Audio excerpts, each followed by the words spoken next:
오늘도 하나님의 은혜가 여러분 가운데 함께 하시기를 주의 이름으로 축복합니다. 축복합니다.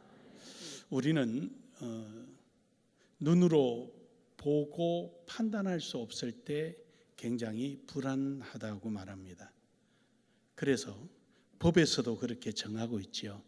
캄캄한 어두운 중에 어때 일어난 범죄 행위는 정당방위로 정리가 되기도 하고 그러죠. 그 이유인즉슨 그만큼 분별력이 없기 때문에 사람에게는 상당한 공포심이 형성되고 그 공포심이 불가항력적 자기 방어의 행동으로 나타날 수밖에 없다는 것이죠. 우리가 살아가면서 하나님과 신앙을 하면서 살아갈 때 내게 늘 하나님의 꿀송이가 뚝뚝뚝 떨어져서 내 혀끝에 꿀송이가 늘 닿을 때야 또 꿀송이가 떨어지겠지라고 기대를 걸지만 그렇지 않고 내게 많은 고난과 어려움이 다가올 때는 사실은 꿀송이는 고사하고 내게 닿는 이 고난으로부터 좀 벗어나게만 해주면 모든 게 나을 것 같은 이러한 상황이 우리 속에 참 많이 있습니다.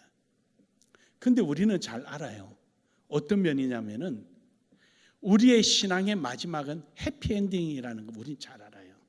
우리는 반드시 승리하고 또 우리에게는 너무도 행복하고 복되고 은혜스럽다는 것을 누구보다도 잘 아는 거죠.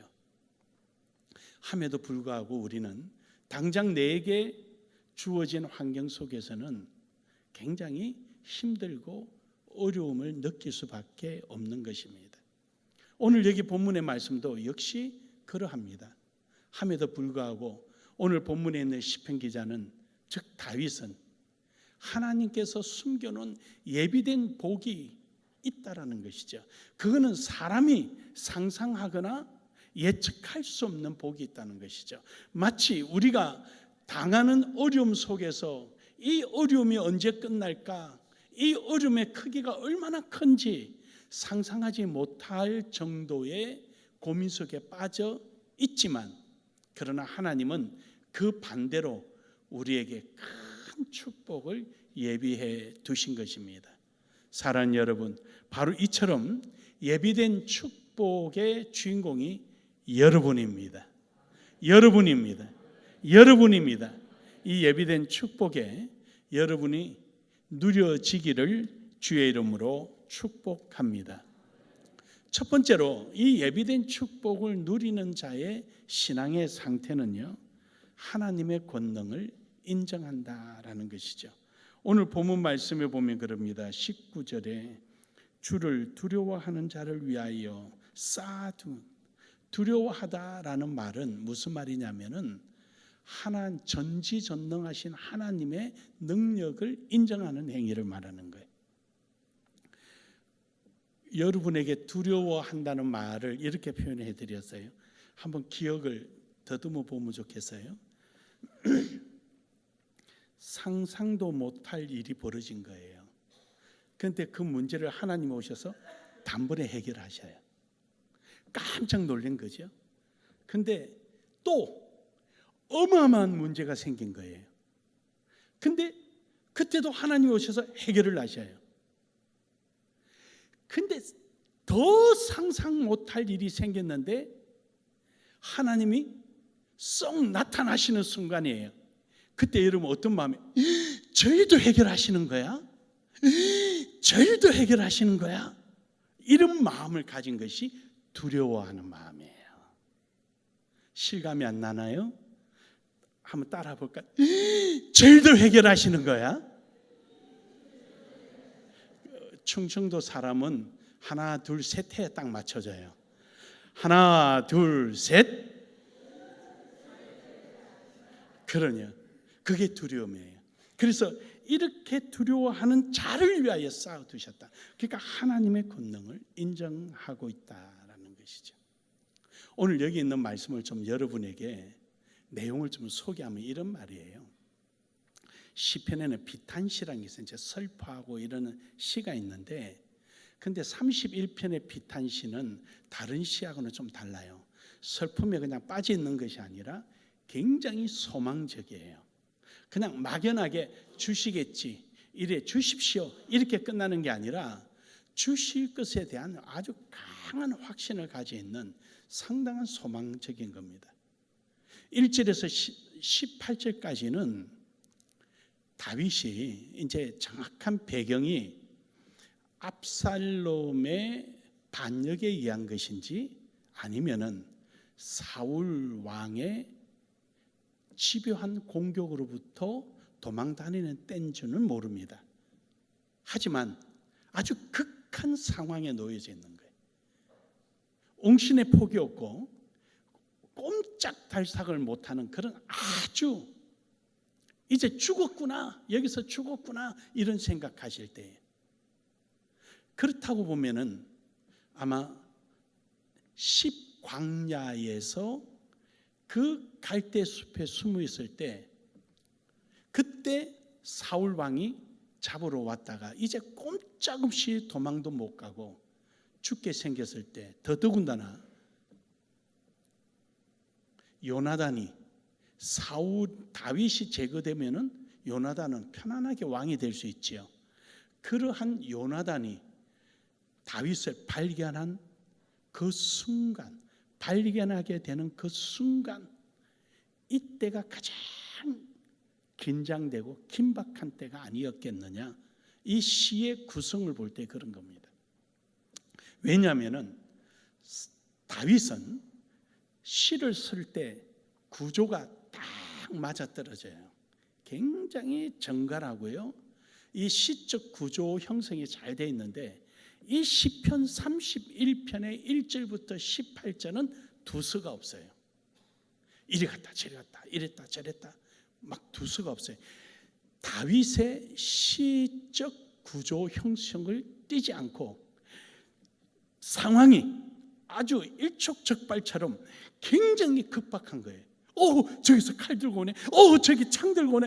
아이고 저 피해가네. 이러한 아주 상황이 굉장히 급박하게 돌아가는 그런 내용이 1절에서 18절에 기록되어 있습니다. 그렇게 보면은 다윗은 지금 눈앞에 일어나는 상황, 자기 혼자 숨어서 바라보는 그 상황이 어떤 결과를 초래할 줄 모를 정도의 급박한 속에 있었습니다. 그래서 그는 여기 본문의 4절에 보면은요, 이런 말을 합니다. 그들이 나를 위하여 비밀이 친 그물에 빼내소서. 비밀이 친 그물이 뭡니까? 10광야에 숨어 있다는 소리를 듣고 조용하게 해서 포위를 해버린 거예요. 그리고 이제 요나단이 나타나는 거죠. 또 5절에 가서는 또 이렇게 표현해요. 내가 나의 영을 주의 손에 부탁하나이다. 진리의 하나님이여 나를 속량하셨나이다. 그러니까 지금 굉장히 그 어떤 상황이 급박하죠. 그를 빼내 주시옵소서. 그대로 왔습니다. 내 영혼은 주 하나님께 있습니다. 그러면서 막 하나님 앞에 호소하는 내용입니다. 또 그런가 하면은 12절에 보면은 31편 12절에 보면 자기 자신을 깨진 그릇, 내가 잊어버린 바 됨이 죽은 자를 마음에 두지 아니함 같고 깨진 그릇과 같으니이다. 깨진 그릇, 모든 것이 이제 끝나버린 그런 상황이죠. 또 6절에서 7절에서는 그는 또 표현하기를 31편 6절에서 7절에서 그는 이렇게 표현합니다. 내가 허탄한 거짓을 숭상한 자들을 미워하고 여호와를 의지하나이다. 내가 주의 인자심을 기뻐하며 절구할 것이요 주께서 나의 고난을 보시고 환난 중에 있는 내 영혼을 아셨으며, 그리고는 자기의 지금 처해져 있는 입장을 하나님 앞에 막 드러내놓고 있는 중입니다. 그래서 1절부터 18절까지는 자기의 처해져 있는 형편을 그대로 하나님 앞에, 하나님 또 죽게 생겼고요, 이렇게 생겼고요, 이렇게 되고요, 저렇게 되고요, 뭔가가 피할 길이 아무것도 없는 거예요. 그런데 19절부터 24절까지 오늘 본문이 들어가 있는 19절과 20절에서는 상황이 확 바뀌어 버립니다. 오늘 19절과 24절까지는 다윗이 경험을 했던 경험을 근거로 한 고백이 나오기 시작합니다. 그러니까 평소에 우리의 신앙이 어떠한 신앙의 자세로 살아가느냐. 환경은 시시때때로 바뀔 수 있고 때로는 나를 공격할 때 있고 때로는 나를 높여 세워줄 때도 있지만 그러나 변하지 말아야 할 것이 있다면 여러분과 저의 내면에 있는 올바른 신앙 하나님과의 관계만큼은 변하지 말아야 하는 것입니다. 오늘 여기서 다윗은 그것을 보여주는 겁니다. 시시때때로 변하는 그 갈대밭 숲에서 바라보는 그 너무도 일촉즉발의 상황 속에서 마치 뭔가가 날아와서 자기의 모든 생을 끝낼 것 같은 그 분위기 속에서도 그는 변하지 않는 신앙의 모습을 보여주고 있는 겁니다. 그는 15절에서 이렇게 표현합니다. 나의 앞날이 주의 손에 있사오니 내 원수들과 나를 핍박하는 자들의 손에서 나를 건져 주소서. 나의 앞날이, 내 인생의 앞날이 하나님께 있습니다. 설사 저들이 와서 나를 잡고 창으로 찌르고 칼로 나를 친다 할지라도 나의 앞날은 주의 손에 있습니다. 저들이 친다고 칠 수 있다고 치는 것도 아니고 치기 싫다고 치지 못하지는 않을 것이다. 모든 것이 하나님께 있다. 사랑하는 여러분, 우리의 신앙이 절대적 하나님께 의존하는 신앙이 되기를 주의 이름으로 축복합니다. 하나님이 하시고 하나님이 이루어 가신다라는 다윗의 이러한 온전한 고백이야말로 하나님을 절대적으로 높이고 하나님의 권능을 인정하는, 즉 하나님을 두려워하는 신앙이 될 것입니다. 사랑하는 여러분, 오늘도 여러분과 저는 어떤 어려움이 닥치고 문제가 내게 떠나지 않고 늘 있다 한다 할지라도 불평불만이나 극한 표현보다는 우리 자신의 모든 문제를 주님께 의탁하고 맡기기를 주의 이름으로 축복합니다. 두 번째로는 오늘 여기에 다윗은 하나님께 피하자라고 말하고 있습니다. 19절에 보면 이럽니다. 그는 주를 두려워한 자를 위하여 쌓아두신 은혜 곧 주께 피하는 자를 위하여 인생 앞에 쌓아뒀다. 주께 피하는 자. 여러분, 극한 현실 속에서 하나님 앞에 피하고 싶은 마음을 안 가진 사람은 신앙인 치고는 아무도 없을 것입니다. 그 신앙이 그렇게 아름답거나 남이 본받을 만한 신앙이 아니라 한다 할지라도 어떤 상황에 놓여지면은 하나님을 찾을 것입니다.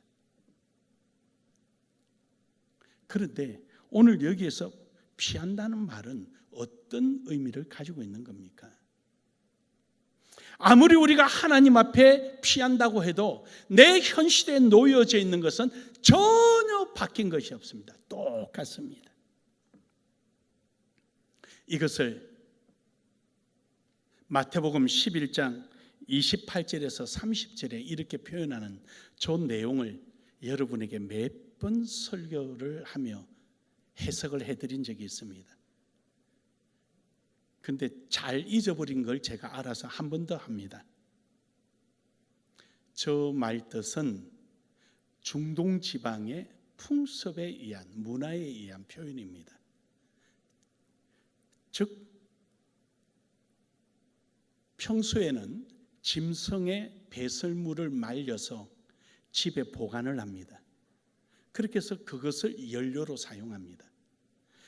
그래서 비가 오고 나면은 풀이 많이 생기니까 짐승들이 양껏 먹습니다. 그러니까 배설이 제대로 안 돼요. 그 소화가 제대로 안 돼요. 그러니까 막 배설하니까 어떤 학자에 의하면은 60%가 소화가 안 된다고 그럽니다. 지금도 아프리카에 가면은 그 배설물을 모아뒀다가 연료로 사용하잖아요. 지금 중동 지방도 그렇게 합니다. 그 베두인들은. 그래서 그걸 모아둬서 이제 다 씁니다. 다 쓰고 나면은 이제 연료가 떨어지잖아요. 그러면은 저 멀리 산에까지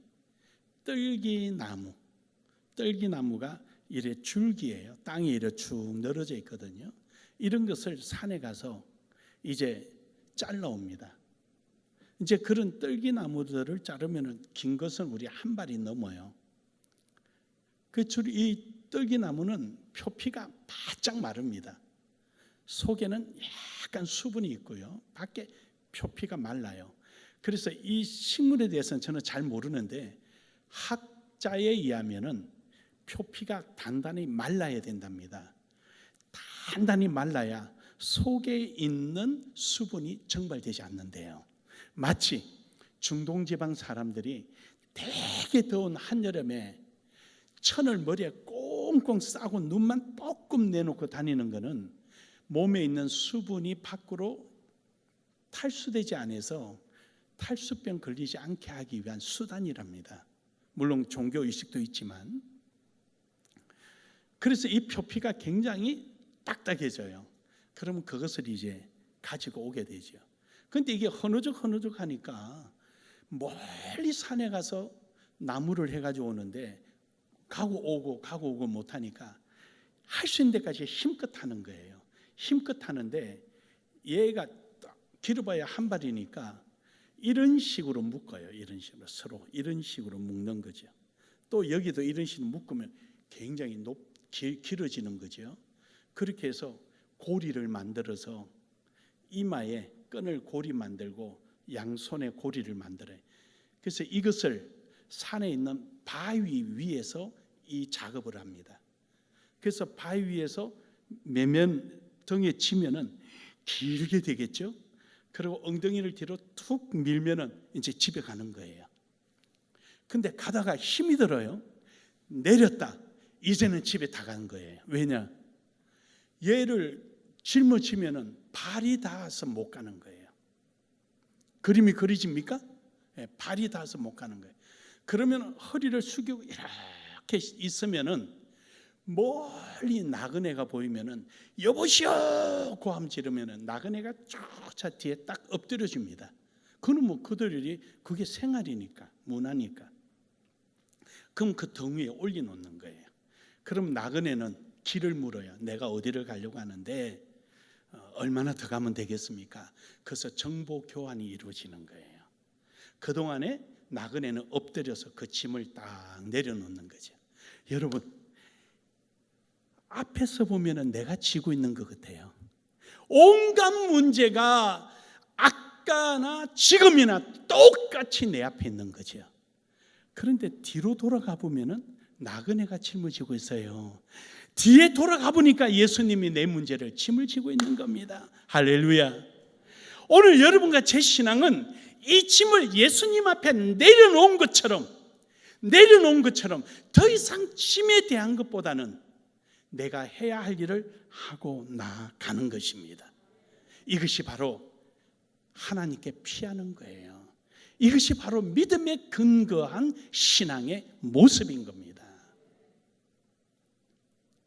아프더라도 힘들더라도 약간 고통스럽더라도 누가 하더라도 그냥 한쪽 길에 두고 한쪽으로 가고 아프면 아픈 대로 힘들면 힘든 대로 오늘 내가 해야 할 일, 오늘 내가 하나님 앞에 서야 할 모습 안 되면요 청소라도 해보는 거예요. 교회 와서 의자 청소라도 바닥 이 앉아있는 어리 청소하면서 하나님 우리 교인이 여기서 하나님을 기도한 제목이 응답이 이루어지시고 더불어 나도 응답해 주시고 이 자리에 앉아서 기도하던 권사님들 기도한 내용이 응답해 주시고 또 나에게도 해 주시고 그러면서 기도하며 하나님 앞에 한번 매달려 보십시오. 저는 신학교 다닐 때 너무너무 힘들고 어려울 때 밤 12시까지 교회가 3층인데 3살 때인데 임대로 사는 거기에 논수를 그 신주로 돼 있는 거 미끄러지지 말으라고 신주 돼 있는 거 있잖아요. 광약 사가지 가서 닦았습니다. 하나님, 이 계단이 내일 주일날 이거 밟고 올라오는 교인들이 행복해하는 것처럼 제 심령도 행복하게 해주십시오. 교회 의자 혼자서 다 정리해놓고 청소하고 그 밤 12시 돼서 하루 이틀이 아닙니다. 그러다 보니까 어느새 문제가 보이지 않고 하나님의 역사가 소망되기 시작합니다. 이것을 마인드 컨트롤 하라는 얘기가 아닙니다. 그냥 어떤 내 자신이 일부러 망각하라는 그런 내용이 아니에요. 실질적으로 내가 하나님 앞에 내 자신이 맡겨질 때 하나님의 역사는 일어나는 것입니다. 시편 18편 1절에 보면은 나의 힘이신 여호와여 내가 주를 사랑하나이다. 여러분, 사랑한다는 게 무엇입니까? 사랑한다는 것이 여러분이 그냥 러버링, 그냥 이런 그냥 단순한 사랑의 얘기가 아니라 그 모든 것 머리부터 발끝까지 다 담고 싶어지고 다 갖고 싶은 이런 생각을 사랑이라고 이게 표현하는 겁니다. 어떤 표현이냐? 시편 18편 2절에 보면은 여호와는 나의 반석이시요 나의 요새시요 나의 건지시는 이시요 나의 하나님이시요 내가 그 안에 피할 나의 바위시요 나의 방패이시요 나의 구원의 뿌리시요 나의 산성이시다.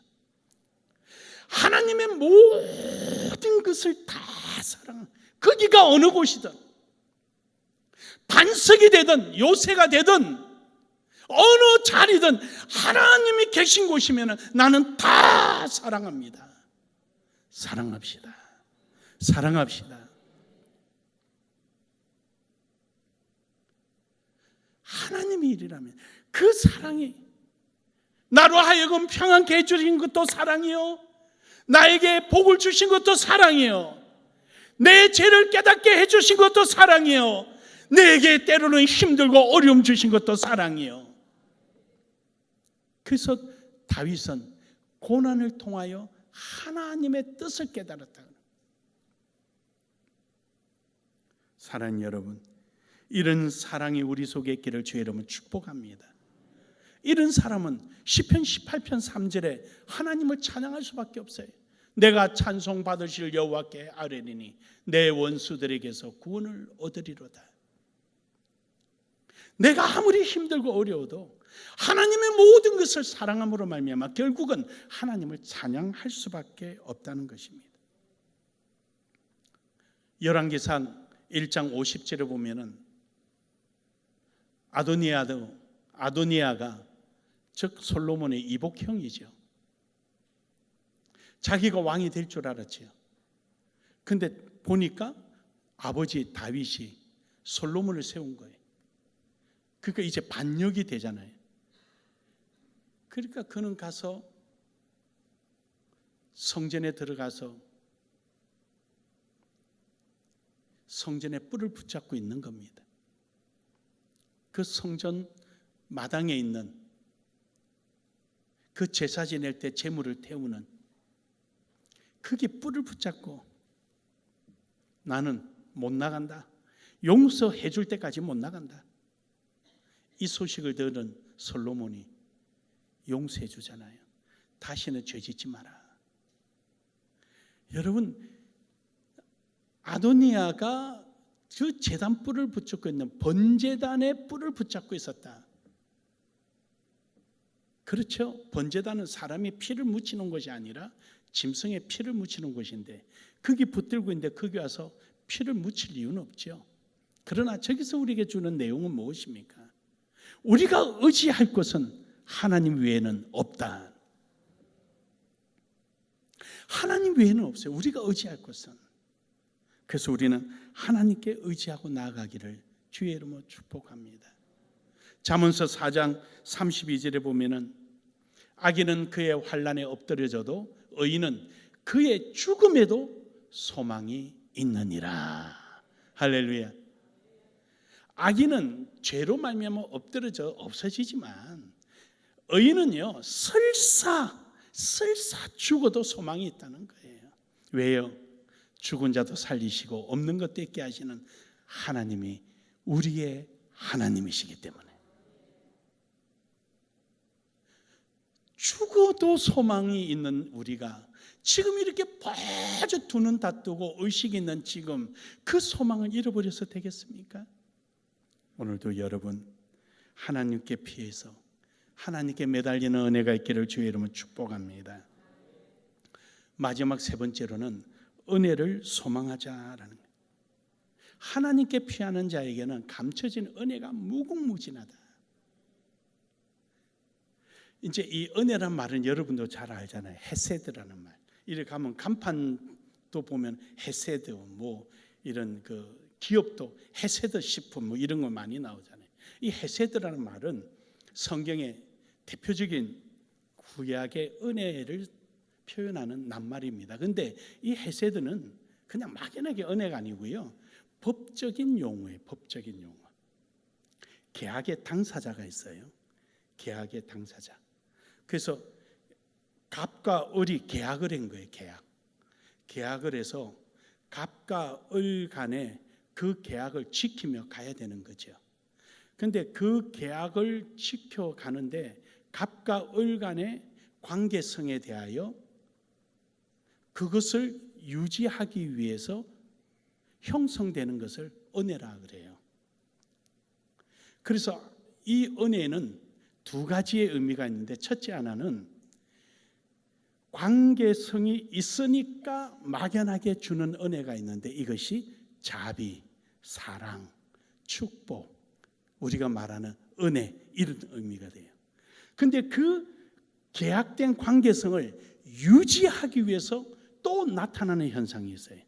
그것을 신뢰, 믿음, 지킴 이런 의미가 있는 거예요. 이것을 종합하면은 하나님은 우리와 계약을 했어요. 어디서 했나요? 아브라함과 계약을 했죠. 아브라함이 졸고 있을 때 3년 된 암소, 암양 그 각을 떠놓고 있을 때 아브라함이 졸았어요. 그런데 하나님께서 일방적으로 계약을 했죠. 불이 그리로 지나가신 거예요. 지나가고 나서 하나님은 의무를 다 하시는 거예요. 계약자, 상대인 아브라함과 계약을 하시고 그 의무를 다 하시는 거예요. 그 의무를 어떻게 다 하시냐? 아브라함은 때로는 의무를 못 하더라도 하나님의 은혜, 사랑, 자비 이런 것으로 하나님은 그 계약을 다 하시는 거예요. 할렐루야. 그래서 나는 아무 공로 없는데 하나님은 그 의무를 다 하시는 바람에 오늘 여러분과 제가 이 목숨 붙이고 사는 거예요. 그러면서 하나님이 우리 관계 떨어지지 말자. 우리 관계 계속 유지하자. 나를 믿어. 신뢰해. 나를 따라와. 이런 대로 잘 안 돼요. 그러니까 하나님은 너 안 되겠다. 아들 예수를 보내가지고 그것을 강제적으로 신뢰관계를 형성해 버리는 거예요. 믿으십니까? 믿으십니까? 이게 은혜예요. 이게 은혜. 알아요. 여러분 얼굴 보니까 이런 설교 처음 들어본다는 거.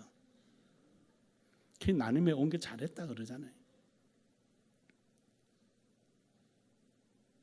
이것이 이루어지는 거예요. 하나님. 근데 이 은혜인데 이것을 우리는 보편적 은혜라 그렇게 표현을 해요. 근데 오늘 여기 있는 은혜는 그 은혜가 아니에요.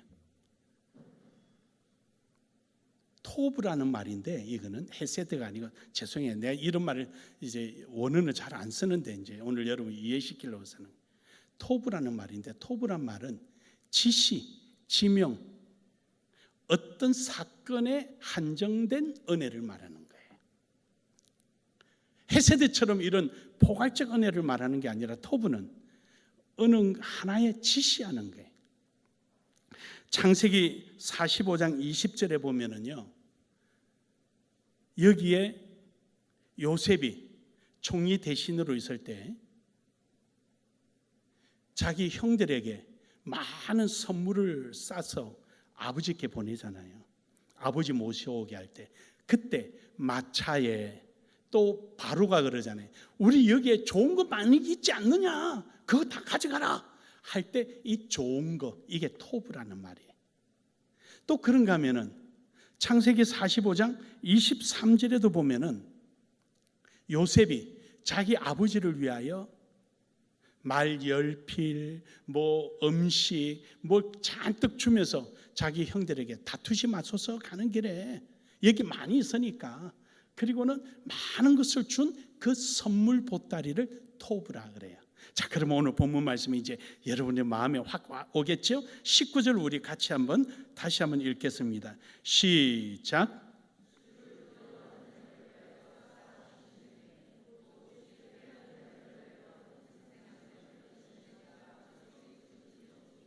아멘. 이제 그림이 그려지나요? 예. 그러니까 우리는 하나님께서 여러분과 저를 위하여 인내를 이겨내고 고난을 이겨내며 하나님 안에서 끝까지 해결해 나가는 그런 신앙인에게는 하나님께서 감춰놓은 게 있다는 거예요. 몸이 아팠니? 치료해 줄게. 물질 많이 손실 받느냐? 내가 대갚아 줄게. 누가 너를 괴롭히느냐?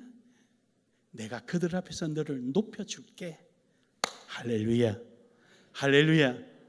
그걸 말씀하시는 거예요. 대표적인 사람이 누굽니까? 욥이라는 사람이에요. 욥은 하나님을 명예를 걸고 신앙을 지킨 사람이었어요.